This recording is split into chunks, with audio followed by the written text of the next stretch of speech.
Sebelum menjadi mualaf dan menjadi istri komedian Sule, Natalie Holzer memiliki sejumlah tato di tubuhnya.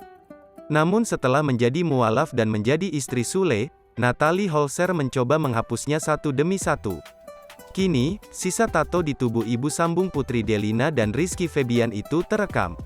Hal ini diceritakan Natalie Holzer kepada Titi Kamal dalam channel YouTube Titi dan Tian, tanggal 3 Agustus tahun 2022.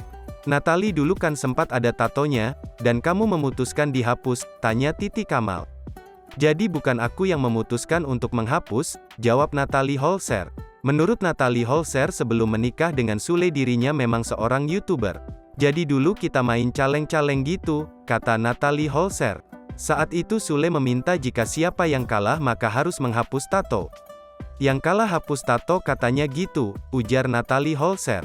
Namun Natalie Holzer tidak suka ditantang, hingga dirinya menghapus tato di beberapa bagian tubuhnya. Oh jadi karena kalah main games, sebut Titi Kamal. Natalie Holzer lantas menunjukkan salah satu tato di bagian tangannya. Ini nih tatonya, ujar Natalie Holzer yang terekam di menit pukul 5.29. Tampak tato tersebut terlihat belum terhapus sempurna. Sakit nggak sih waktu menghapusnya? Tanya Titi Kamal. Sakit, jawab Natalie Holzer. Tapi rapi kok itu, jawab Titi Kamal. Ini harus berulang-ulang kalau di laser ini, jadi ngege.